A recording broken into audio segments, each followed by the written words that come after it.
여러분들 아시는 것처럼 지난 며칠 동안 제 인생에 가장 아름다운 여행을 하고 돌아왔습니다. 가장 아름다운 여행을 하고 돌아왔습니다. 예수님 숨결과 흔적이 스며있는 이스라엘 땅을 다녀왔습니다. 처음 가본 그 땅, 제게 성경을 보는 새로운 입체적인 눈과 또 참 신앙의 길이 어떠해야 되는지를 선물해주는 그런 여행이었습니다. 예수님이 걸었던 땅, 또 예수님이 들어갔던 곳, 예수님이 만졌던 그런 유적, 그런 것들이 고스란히 제 상상과 달리 그대로 보존되고 또 발굴되고 있고 또 역사 가운데 사람들의 발길이 여전히 빈번하게 움직여지고 있는 곳이 그 땅이었습니다. 예수님이 스며있는 그 이스라엘 땅은 제게 크게는 세 가지 얼굴을 보여주었습니다. 첫 번째는 갈릴리 얼굴이었습니다. 여러분 갈릴리 많이 들어보셨죠? 저도 그런 줄 알았어요. 갈릴리 호수 주변으로 예수님이 사역을 많이 하셨는데 거기만 저는 갈릴리라고 생각했는데 갈릴리 지방이 있었습니다. 그리고 갈릴리 지방이 예수님이 사역했습니다. 물론 갈릴리 호수를 중심으로 해서 그 갈릴리 지역 전체를 예수님께서 사역을 하셨는데 그 갈릴리 얼굴을 그 이스라엘 땅은 저에게 첫 번째 얼굴로 보여주었습니다. 가장 저 북쪽에 있습니다. 예수님께서 거기에서 어린 시절을 보내셨고 또 예수님의 공생에도 거기 대부분이 시간을 할애해서 보내셨습니다. 근데 그 땅이 저에게 보여준 이미지는 마치 사랑하는 연인처럼 또 어머니의 사랑스러운 평화로운 품처럼 그런 모습으로 저에게 아주 애틋하게 갈릴리의 이미지를 우리에게 보여줬습니다. 정말 그 땅은 젖과 꿀이 흐르는 비옥한 땅이었습니다. 가는 곳마다 아주 푸르렀습니다. 나지막한 구릉지를 둘러싸고 키부츠라고 하는 농장 안에서 길러지는 수없는 야채와 이 농작물들이 온통 사람 마음을 흐뭇하고 기분 좋게 만들어 주었습니다. 몇 끼니마다 야채 샐러드만 먹었습니다. 그 땅에서 나는 소리가 사각사각 하는데 먹을 때마다 행복해하고 먹었습니다. 정말 야채에서 어떻게 그런 소리가 나나 싶을 정도로 정말 아주 프레시하고 정말 신선한 그런 비옥한 땅에서 농작물들이 자라났습니다. 예수님도 그 갈릴리에서 먹거리를 대부분의 인생의 삶에서 먹거리를 먹고 제자들과 함께 그 식사를 나누고 세리 죄인들과 함께 그 먹거리들 함께 나누며 사역했을 겁니다. 그래서 갈릴리 호수는 또 갈릴리 그 땅은 마치 어머니의 가슴처럼 그렇게 애틋하고 평화로운 느낌, 그런 얼굴로 제게 보여줬습니다. 그 주변 호수 주변으로 베세다, 가버나움, 또 막달라, 디베랴 이런 마을들을 걸어가면서 예수님은 가난한 자들이 복음을 전하고 병든 자를 치유하고 또 갇힌 자, 포로된 자에게 자유를 새로운 인생을 그렇게 주는 그런 삶 사역을 그 갈릴리 안에 사셨습니다. 그러니까 그런 예수님의 삶만큼이나 그 땅이 매우 이렇게 닮은 꼴이었습니다. 예수님이 그 가난한 자들을 보듬고 사역하는 그 사랑의 사역만큼이나 그 땅은 제게 그런 얼굴로 느끼게 해주었습니다. 두 번째, 그 이스라엘 땅이 보여준 얼굴은 광야의 얼굴이었습니다. 북쪽에서 차를 타고 조금만 남쪽으로 넘어서 갈릴리 지역을 벗어나니까 이건 전혀 딴 세상이더라고요. 이 자그마한 국토 안에서 우리나라 남한 국토보다 작은 그 작은 국토 안에 이렇게 다른 모습을 또 보여줄 수 있을까 싶을 정도로 완전 황량한 광야였습니다. 미국 서쪽에 이 데스밸리, 이 사막과 너무 흡사한 모습이었습니다. 완전히 땅이 쩍쩍 갈라지고 생명의 기운은 전혀 느낄 수 없는 황량한 그런 광야였습니다. 사이를 끼고 아주 광활하게 펼쳐져 있는 그 광야, 사막, 그 좁은 땅에서 보인 이 두 가지 얼굴, 갈릴리와 광야, 풍요한 비옥한 땅과 그 광야, 이 두 가지 얼굴이 꼭 제 인생 같고 우리 인생 같았습니다. 12살 때 예수님께 성전에 올라가셨죠. 부모님 따라 성전에 올라가다가 부모가 하루가 지나 길을 잃었습니다. 그 예수님께서 걸어갔던 길, 북쪽의 나사렛에서 남쪽 예루살렘까지 오는 그 고대길, 그 길이 그대로 있는데 예수님이 진짜 거기 걸어갔던 길입니다. 그 길을 바람이 너무 세게 불어서 위험하기 때문에 이게 걸어가면 안 되지만 조금만 걸어보았습니다. 천길 낭떠러지입니다. 그런 천길 낭떠러지 광야길을 예수님께서 왔다 갔다 하셨습니다. 그리고 사역 초입에 그 유대 광야에서 여러분들 아시는 것처럼 3가지 시험을 받으셨습니다. 예수님께서 강도 만난 한 이웃, 그 이웃을 도와줬던 선한 사마리아 사람의 비유, 그 비유도 광야에서 길어 올린 그 영성을 가지고 해주신 비유입니다. 홀로 고독하게 하나님과 대면했던 그 땅, 그 광야에 쩍쩍 갈라져 있는 우리 인생의 마음결처럼 때론 쩍쩍 갈라져 있는 그 광야 안에서 예수님은 시험도 받아 이기시고 또 예루살렘 입성할 때나 또 갈릴리 통행하실 때 예수님 그 광야를 지나셨습니다. 그래서 그 유대 광야는 예수님을 비춰주는, 예수님을 반사시켜주는 그 거울처럼 제 마음에 느껴졌습니다. 첫 번째 이 이스라엘 성지, 이 거룩한 땅이라 불려지는 그 땅이 첫 번째 저에게 보여준 얼굴은 뭐라고요? 갈릴리의 얼굴. 두 번째는요? 광야의 얼굴. 세 번째 이 마지막 얼굴, 오늘 말씀의 포커스, 이 스포트라이트를 이렇게 좁혀줘야 될 세 번째 얼굴이 예루살렘의 얼굴입니다. 예루살렘은 여전히 지금도 우리 가까이 있는 맨하탄처럼 도시 긴장이 잔뜩 서려 있는 그런 땅이었습니다. 그 땅에는 이슬람 종교도 또 유대 종교도 또 기독교도 여러 종교들이 서로 간에 아주 일촉즉발의 그런 긴장감이 서려 있는 분위기에서 함께 공존하고 있는 도시였습니다. 일전에 이 솔로몬 성전, 예루살렘의 성전터를 방문했는데 그 성전터에는 이제 다 무너지고 우리가 알고 있는 것처럼 이슬람의 사원인 모스크가 세워져 있고 그 성전터에 방문할 땐 아예 성경책을 들고 갈 수가 없습니다. 성경책을 꺼내 읽었다가는 읽을 수는 있겠지만 읽었다가는 나 혼자 잘못되는 게 아니라 중동의 매우 중요한 화약고가 되어서 아주 거기에는 폭동이 일어날 수 있는 그런 위험을 안고 있는 그런 긴장이 감도는 땅이었습니다. 유대교의 종교인들, 예수님 당시 2000년 전이죠. 예수님 당시에도 유대교의 이 종교인들, 서기관, 바리새파 사람들이 예수님의 행보를 이게 억누르고 막아서기 위해서 긴장했던, 결국 예수를 십자가에 처형해버렸던 그 땅이 바로 예루살렘입니다.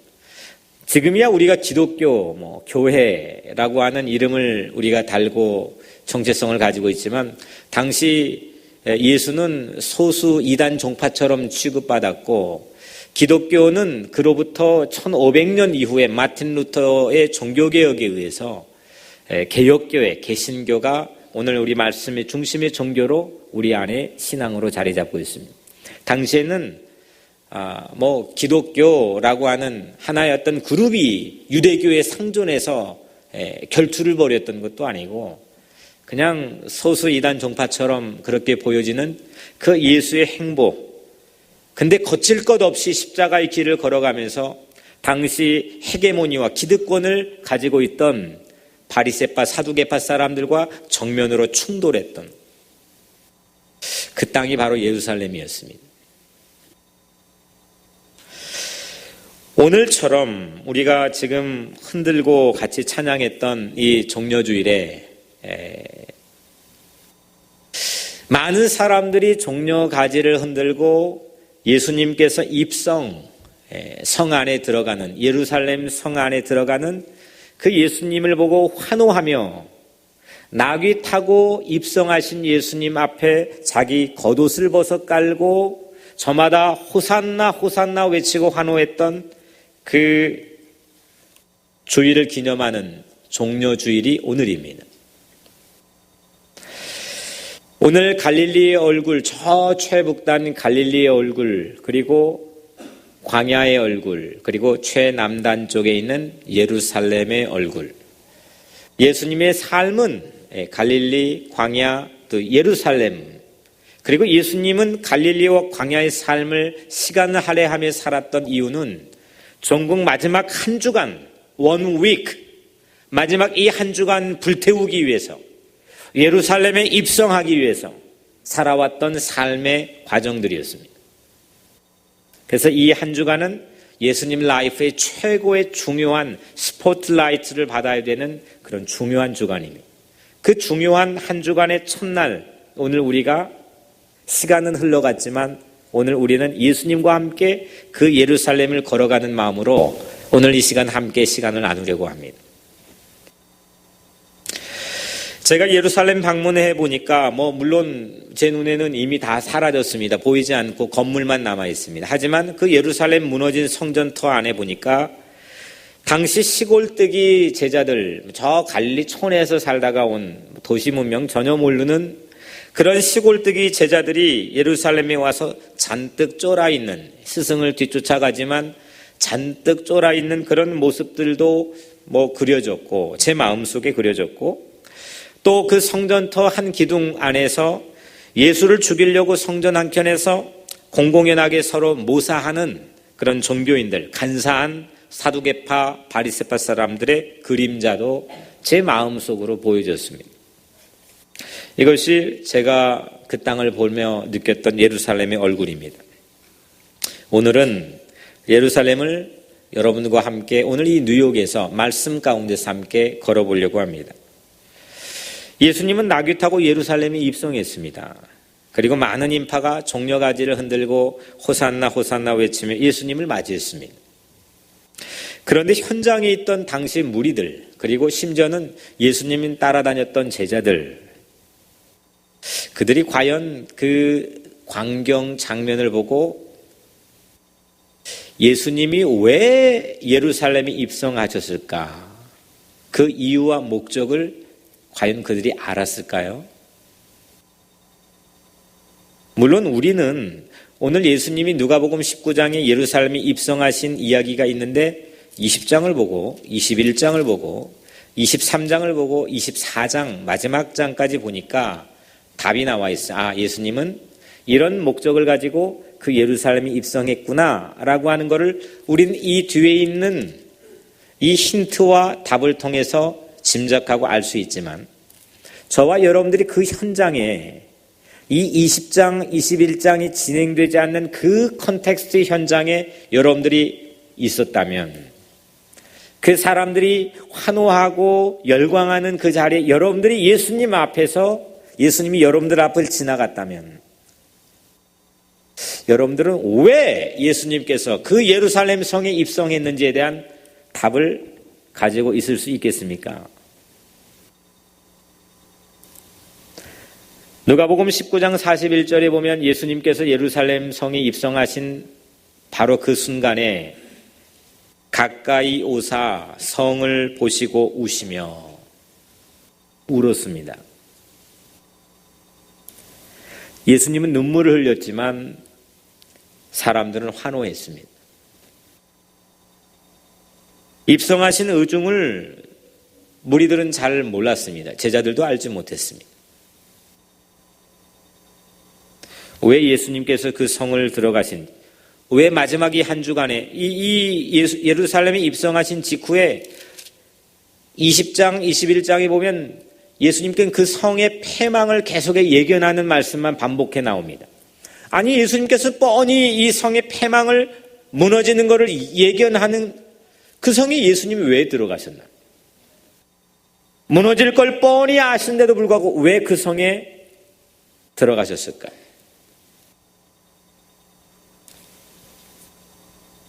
그분이 입성이 오늘 2000년 후에 이 땅을 살아간 우리들에게는 과연 어떤 의미가 있을까? 우리 손에는 다 종려나무 가지가 들려있고 저마다 이 세상 곳곳에 지금 종려주의를 지키면서 호산나 호산나 아름다운 찬양을 하나님께 드릴 텐데 저마다 저들의 가슴 속에는 과연 예수가 왜 그 성에 들어가고 입성했는지 과연 알고 있을까?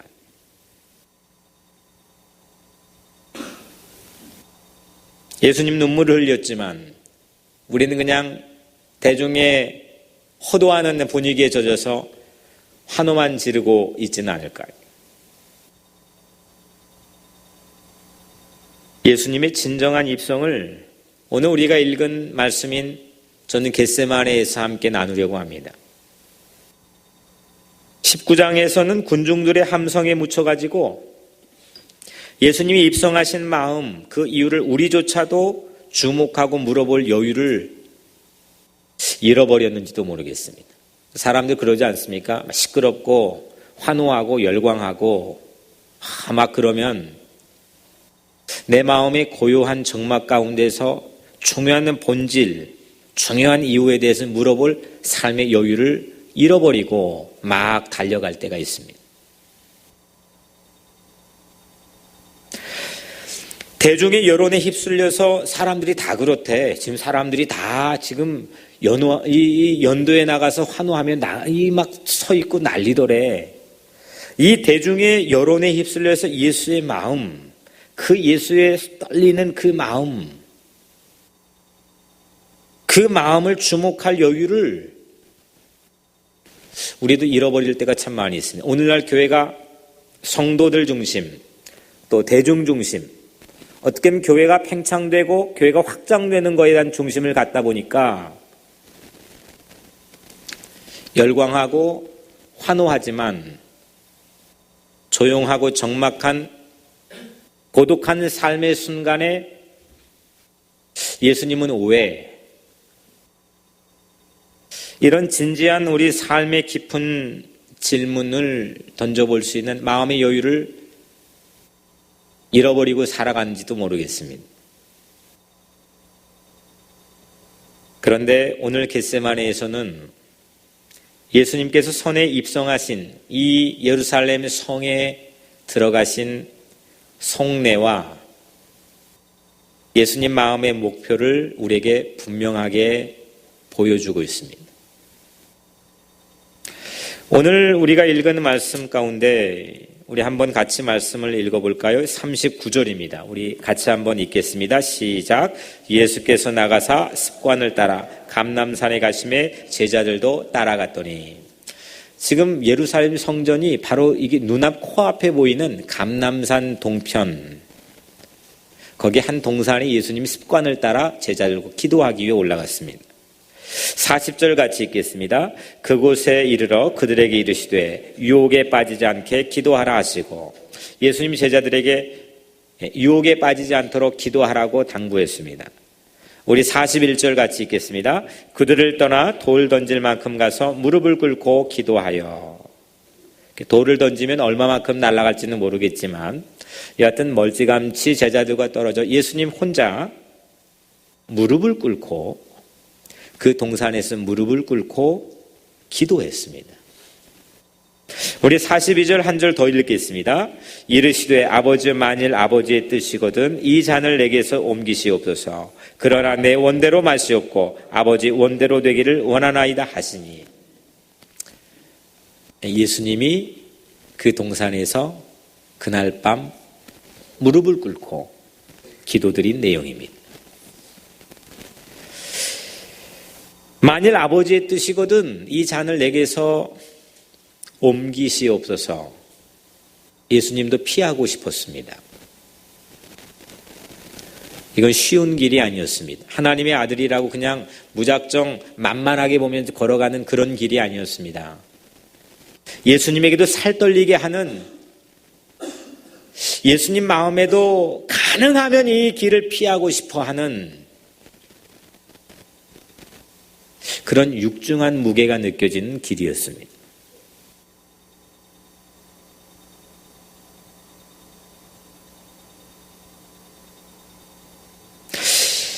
거의 유일하게 꼭 우리의 얼굴과 우리의 모습과 너무 흡사하게 닮아 있는 우리의 자화상과도 같은 예수님의 모습을 거의 유일하게 오늘 이 말씀 안에서 보게 됩니다. 아, 예수님도 이렇게 피하고 싶을 때가 있었구나. 우리들도 그렇지 않습니까? 우리에게 다가오는 수없는 인생의 도전들이 있습니다. 가능하면 피하고 싶고, 왜 내게, 왜 하필 나에게 이런 일이, 내 마음을 광야처럼 쩍쩍 갈라지게 만드는, 그 사시나무 떨듯이 떨리게 만드는, 우리를 불안하게 만드는 그런 삶의 순간들이 우리에게도 있습니다.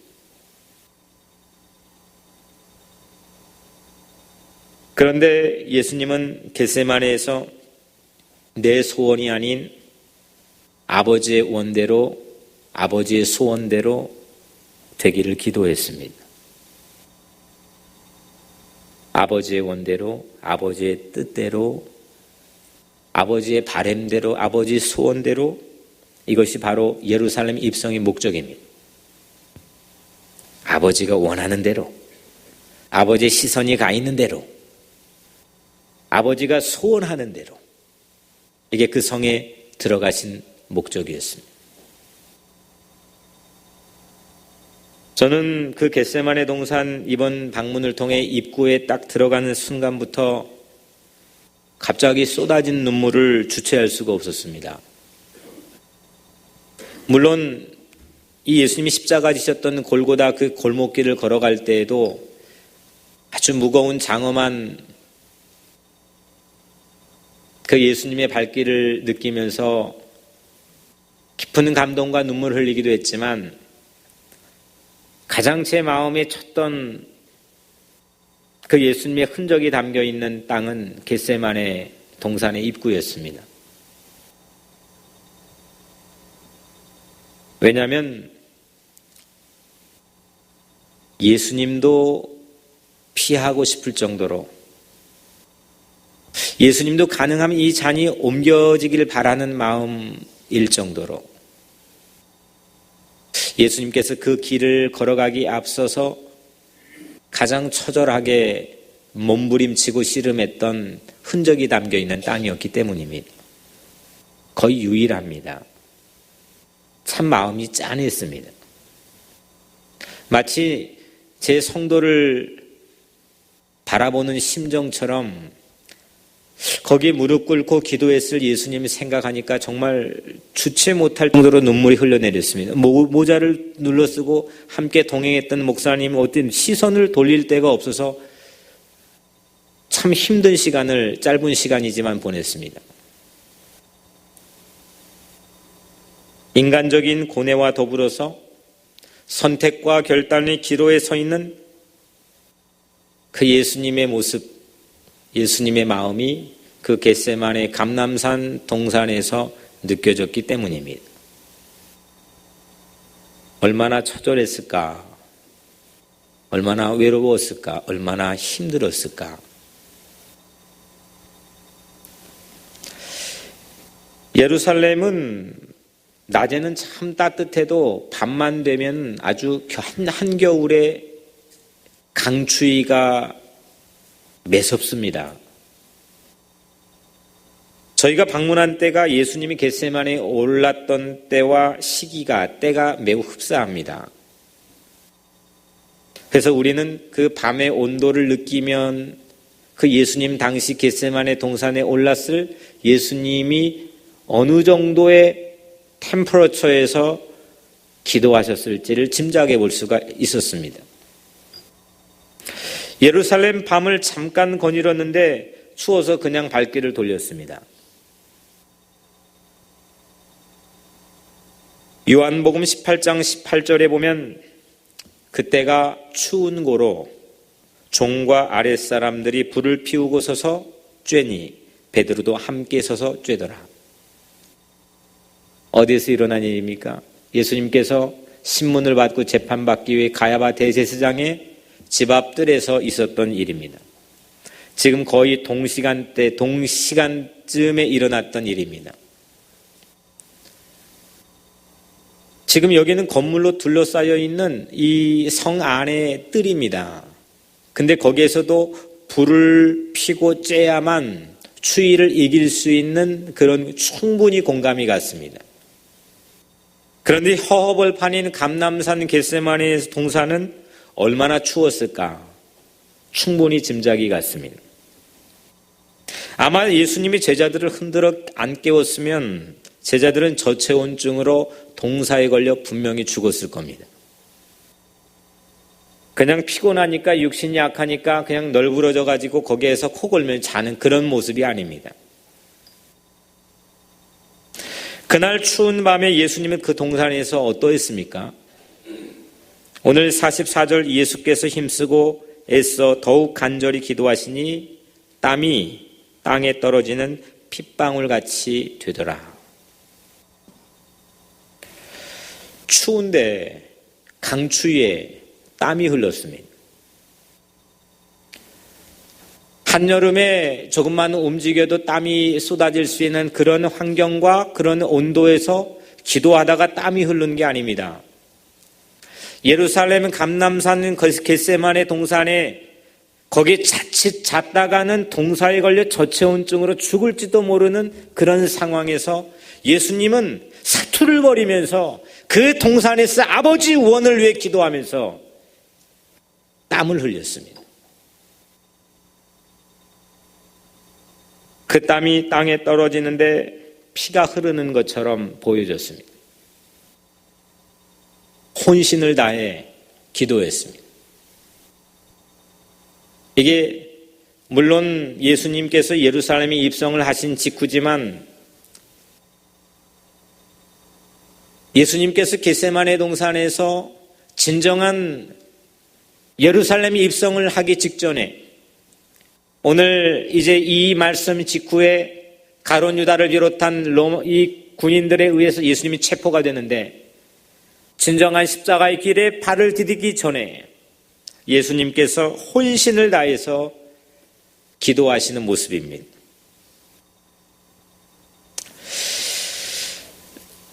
이런 기도를 과연 제가 어디서 봤을까? 또 저 안에서 그런 경험들이 언제 있었을까? 잘 떠오르지 않았습니다. 어제 우연히 어머니와 전화 통화를 했는데 오래전 30년 이전에 정말 고마운 한 목사님과 사모님을 기억해 잠깐 이야기를 전화로 나눴습니다. 이기웅 목사님인데 그 목사님의 사모님이 저희 어머님이 가장 어려웠던 시절 30대 중반이죠. 지금 보면 어린 나이인데 그 30대 중반 이 인생의 가장 큰 어려움 가운데 빠져 있는 그 순간에 늘 기도원에 저희 어머님과 저를 데리고 기도원 변화산 기도원에 갔습니다. 거기는 따뜻하지가 않습니다. 추운 겨울에는 완전 어마어마한 추위와 싸워야 됩니다. 그리고 밤에는 그 맨바닥에서 잡니다. 저는 까마득하게 다 잊었는데 어머니가 그 얘기를 하셨습니다. 그 사모님이 꼭 우리를 데리고 가서 저희 어머니와 그 기도하다가 껴안고 그 맨바닥에서 잠을 잤다는 겁니다. 그게 너무 고마웠다고 어머니께서 저에게 말씀해 주셨습니다. 아, 추위에 기도하는데 누군가의 마음에 들어가고 또 내 삶의 사랑의 땀방울이 흘려질 정도로 기도한 그런 삶의 체험들을 그렇게 어머니를 통해 간접 경험을 하게 하셨구나. 오늘 물론 이 말씀 설교를 한국에서 계시는 그 목사님의 사모님이 들으실지는 모르겠지만 참 저에게는 고마운 분입니다. 근데 그 사모님께서 저희 가정을 그 추운 맨바닥에 껴안고 정말 온 사랑과 정성을 다해 기도하셨던 그 정성을 훨씬 뛰어넘어서 예수님께서는 십자가의 길을 눈앞에 목전에 두고 그 아버지의 소원을 이루기 위해서 그 겟세마네 동산, 그날 추운 겨울밤 홀로 그곳에서 우리를 위해서 기도했습니다. 여러분들은 오늘 종려주일을 보내면서 그 사랑을 받은 장본인이 바로 여러분들이라는 걸 여러분들을 아십니까? 누군가가 여러분들을 위해서 그 마음과 그 열정과 그 사랑, 그 추위에 땀이 흘러질 정도로 온 진액을 쏟고 온 마음을 쏟아서 내 인생을 위해 기도해 주시는 예수 그리스도가 여러분들의 삶을 녹화하고 있다는 사실을 여러분들은 아십니까? 저는 예수님의 진정한 입성은 겟세마네에서 시작되었다고 그렇게 생각하게 되었습니다. 대중들의 환호성이 현혹되지 않고 오직 아버지의 소원을 따라 입성하는, 아버지의 소원을 따라 마음 굳게 먹고 결심하여서 첫 발자국을 내딛는 첫 걸음은 겟세마네 기도였기 때문입니다. 분위기 파악 못할 때 우리 참 많이 있습니다. 울어야 될 때 웃고 웃어야 될 때 울고 환호해야 될 때 잠잠하고 잠잠해야 될 때 환호했던 오늘 이 예루살렘 입성 한복판에 서 있던 무리들과 제자들처럼 우리들도 분위기 파악 못할 때가 참 많이 있습니다. 예수님의 마음과 아버지의 원을 전혀 무심하게 방관하며 모른 척할 때가 많기 때문입니다. 환호성에 목말라하는 우리들에게 자칫 예루살렘의 입성의 화려함은 아버지의 소원을 묵상하는데 우리를 서툴게 만들 우려가 참 많이 있다고 생각합니다. 반면에 적막한 고요함인 겟세마네에서는 아버지 하나님에 대한 깊은 묵상을 담아낼 수가 있습니다. 아무 소리도 들리지 않습니다. 한밤중입니다. 간접적으로 다가오는 추위와도 지금 싸우기가 버거운 공간입니다. 피하고 싶습니다. 추위도 피하고 싶고 이런 고독도 피하고 싶고 앞에 다가오는 무서움도 피하고 싶은 그런 동산 한복판에 예수님 무릎을 꿇었습니다. 그리고 거기에서 아버지의 소원에 주목했습니다. 아버지의 뜻을 바라봤습니다. 오늘 우리 각자의 삶에 하나님께서는 이 말씀을 통해서 우리에게 도전하기를 원합니다. 내 뜻이 아닌, 내 바람이 아닌, 내가 그동안 공부해왔던 백그라운드에 색채가 묻어있는 내 판단과 내 선입관이 아닌 오직 아버지의 소원을 만나는 그런 웅장하고 장엄한 기도를 여러분들의 마음을 통해 드려지기를 주의 이름으로 축원합니다. 우리 교회가 그런 교회가 되기를 바랍니다. 우리 교회 무릎 꿇어 기도할 때에 분위기 파악하지 못하는 내 욕망과 욕심으로만 가득 차 있는 세상과 별반 다를 바 없는 그런 크리스찬의 기도가 아니라 이 자리에 무릎 꿇어 기도할 때 주님과 만나는 기도, 아버지의 소원에 눈이 떠지는 기도, 하나님의 비전에 마음이 흥분되고 설레고 결단되는 그런 기도, 그런 기도의 자리, 그런 겟세마네 기도의 자리가 우리 교회의 자리가 되기를 주의 이름으로 간절히 축복합니다. 제 입성이라고 하는 이 말의 사전을 찾아봤습니다. 사전의 뜻이 이렇습니다. 첫 번째, 성 안으로 들어가는 것. 너무 쉽죠? 두 번째, 상당한 노력 끝에 선망하던 방면으로 진출하는 일. 이런 거 우리 많이 하지 않습니까? 뉴스 보도할 때도 아무개 누구가 드디어 어디에 입성했습니다.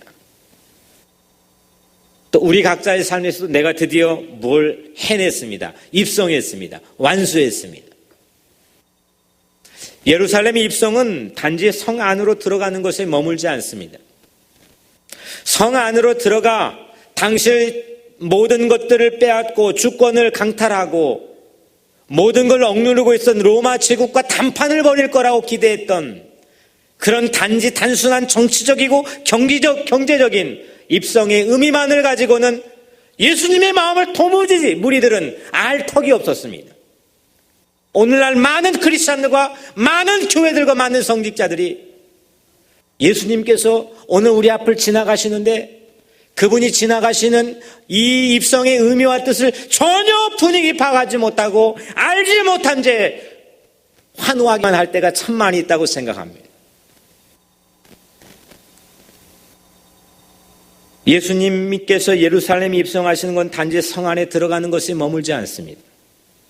강추위에도 땀이 송글송글 맺혀 마치 피가 흐르는 것처럼 떨어지는 기도 끝에 잃어버린 한 영혼을 구원하는, 그래서 그 영혼을 새 세상으로 진출시키는 그런 일을 입성, 예수님 입장에서 입성이라고 생각했습니다.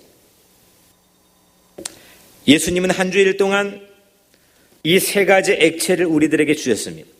오늘 예수님께서 예루살렘에 입성하시고 누가복음 19장에 눈물을 흘렸습니다. 우셨습니다. 그리고 예수님께서 오늘 겟세마네 기도에서 그 강추위에도 땀방울을 흘렸습니다. 그리고 예수님께서 십자가에 달려 모든 피를 다 쏟았습니다. 예수님은 예루살렘의 성이 아니라 오늘 우리 각자 인생에 입성하기 위해서 땀이 비 오듯 하는 걸 넘어서서 땀을 피 흘리는 것처럼 쏟았습니다. 과연 예수님께서 내 안에, 우리 안에 입성하셨는가요? 이거 오늘 말씀의 제목입니다. 예수님께서 오늘 여러분들의 인생 안에 입성하셨습니까? 내 안에 예수님이 계십니까? 내가 예수와 함께 동행하는 삶을 살고 있습니까? 예수를 영접하시기를 주의 이름으로 축복합니다. 예수를 믿고 그분이 내 안에서 기도하실 내 안에 겟세마네 자리를 마련하시기를 주의 이름으로 축복합니다. 그분이 나를 위해 땀 흘리고 눈물 흘리고 피 흘릴 수 있는 그 사랑의 예수님의 자리를 오늘 내 인생의 자리 안에 문을 열고 마련하시기를 주의 이름으로 축복합니다. 예수가 내 안에 입성해야 됩니다. 내 안에 들어와야 됩니다. 예루살렘은 단지 그 성 안에 들어가는 역사적인 사건에 불과하지만 사람들은 거기 호도되어 대중의 여론에 환호했지만 정작 예수는 울었습니다. 왜냐하면 그 성 안에 있는 많은 인류의 영혼들의 마음의 문이 닫혀져서 하나님의 사랑을 받아들이지 않았기 때문입니다. 오늘 종려나무 가지 흔드는 것, 2000년 지난 역사적 사건을 기념하는 것 누구나 다 할 수 있고 호산나 찬양 부르는 것 누구나 다 할 수 있습니다. 하지만 정작 중요한 건 예수가 내 안에 입성하셨는가. 이것이 오늘 예수가 이 예루살렘에 입성하신 본뜻이요 의미였습니다. 그 겸손하지, 그 낮아지시고, 그 가난한 자와 함께 하시고, 그 사모님이 저희 어머니 껴안고 맨바닥 추운 겨울날 껴안고 기도하면서 그 가정을 돌보기 위해 기도했던 그 순간처럼 예수님께서 그 겟세마네 추운 곳에 땀방울을 흘리는 사랑의 노력 열정으로 여러분들의 인생을 붙들고 여러분들의 마음의 문을 놓고 하는데 우리의 마음의 빗장은 닫힌 채로 예수님을 영접하지 못하는 그런 우리 각자의 삶이 얼마나 많이 있는지 모르겠습니다. 오늘 이 시간 우리를 사랑하신 예수님께서 여러분들의 마음을 녹하기를 원하십니다. 여러분들의 삶에 입성하기를 원하십니다. 예수 그리스도를 영접하십시오. 예수 그리스도를 믿고 그분을 우리 삶의 구주요 주인으로 맞이하시기를 주 이름으로 축원합니다. 우리도 차 타고 어디에 입성하는 정도 인생이 머물 것이 아니라 내 자녀가 어디에 잘 되고 내가 직장에 어떤 승진이 있고 내가 어떻게 출세를 하고 내가 어떤 명예를 얻고 이 정도의 성 안에 들어간 입성 정도로 우리 인생의 시간을 허비할 것이 아니라 어떤 대가를 치르더라도 어떤 최선을 다해서라도 내 선망하던 세상 새롭게 진출하는 천국에 입성하는 여러분들의 인생이 되기를 주 이름으로 간절히 축원합니다. 우리 그거 해야 되지 않겠습니까? 이 땅에 좋은 거 입성하면 뭐합니까? 마지막 그 최후의 순간에 우리가 하나님의 나라인 천국에 입성하지 못한다면 모든 게 허사가 되지 않겠습니까? 요한계시록, 오늘 전파사 모임에서 함께 볼 요한계시록 7장 9절 10절에 이 일 후에 내가 보니 각 나라와 족속과 백성과 방언에서 아무도 능히 셀 수 없는 큰 무리가 나와 흰옷을 입고 손에 종려가지를 들고 보좌 앞과 어린 양 앞에 서서 큰 소리로 외쳐 이르되 구원하심이 보좌에 앉으신 우리 하나님과 어린 양께 있도다.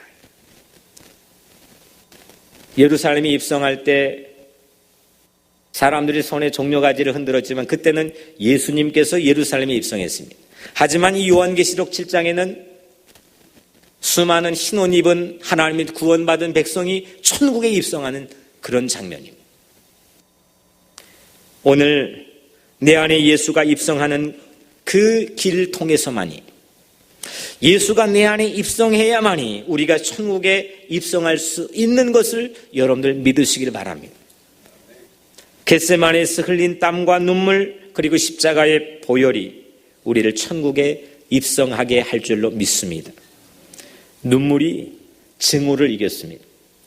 겟세마네에서 흘렸던 그 땀이 세상 당시 최고의 권력을 눌러 이겼습니다. 그리고 십자가에 흘렸던 그 보혈이 사탄이 손가락질하며 정죄하는 세상 모든 사망과 죄의 권세를 눌러 이겼습니다. 오직 예수 그리스도가 우리 안에 있으면, 예수님이 내 안에 있으면, 예수님이 오늘 내 안에 입성하시면 우리는 천국 안에 있을 줄로 믿습니다.